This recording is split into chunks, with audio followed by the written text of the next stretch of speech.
Всем привет, дорогие друзья! Вы на канале Нити Истории. Перед началом этого ролика я бы хотел рассказать вам очень важную информацию. Мы создали второй канал. Называется он «За 2 минуты», и там мы будем публиковать видео, в которых вы узнаете для себя очень много полезной информации, фактов и рассказов, охватывающих различные эпохи и сферы деятельности. Поэтому я настоятельно рекомендую вам подписаться. Ну а в сегодняшнем ролике вы узнаете, как русский переводчик развязал язык немецкому офицеру. Поэтому усаживайтесь поудобнее, мы начинаем. Поехали!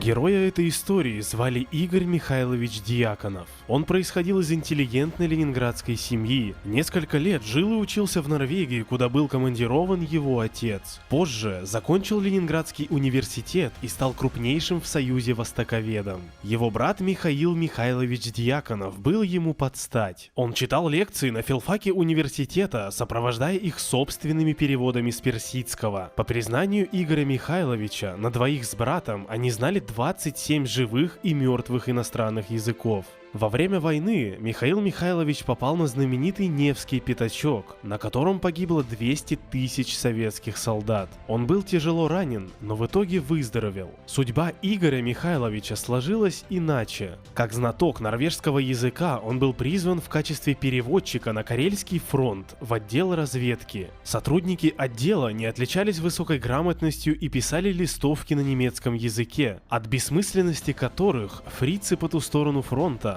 покатывались со смеху. По мере сил и возможностей Игорь Михайлович старался исправлять положение дел, переписывая листовки так, чтобы немцы понимали, что им рассказывают и к чему призывают. Однажды зимой, в конце 1943 года, дело было на Карельском полуострове. Разведчики притащили с передовой огромного рыжего немца в звании майора. Вел он себя не лучшим образом, презрительно смотрел на всех с высоты своего роста и гордо молчал. Как ни старались переводчики и офицеры разведки давить на него словом и крепким кулаком, ничего не выходило.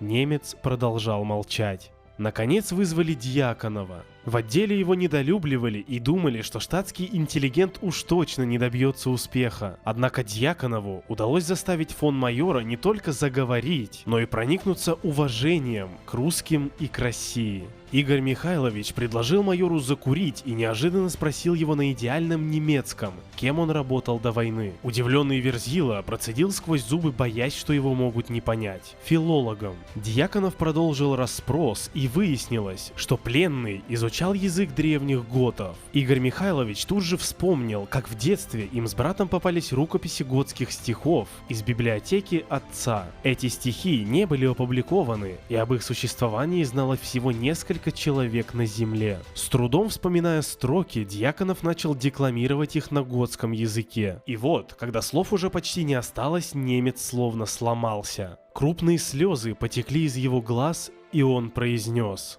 «Как здесь, в этой стране, среди этих варваров, и вы знаете эти стихи? Нет, это невозможно. Совсем невозможно». Потрясенный майор обнял Дьяконова и несколько минут приходил в себя от смешанного чувства удивления и недоумения. В этот миг он пережил крушение своих представлений о русских и о России. А потом он заговорил. Выяснилось, что бывший филолог был специальным посланником немецкого генерального штаба в армию генерала Дигла. После допроса его срочно посадили в самолет и отправили в Москву. Переводчики приставали к Дьяконову с расспросами, как ему удалось добиться такого успеха. Но что он мог им сказать, чтобы не обидеть? Не посоветуешь же каждому изучать готский язык. На этом все, дорогие друзья. Если вам понравилась эта история, то обязательно поставьте лайк. Не забывайте писать в комментариях свое мнение об этом рассказе. Также хочу сообщить вам, что на нашем втором канале «За 2 минуты» только что вышел ролик, в котором мы расскажем вам о военном комплексе США за 6 миллиардов долларов, который проработал всего 1 сутки. Подписывайтесь на канал и нажимайте на колокольчик, чтобы не пропускать новые видео и смотреть их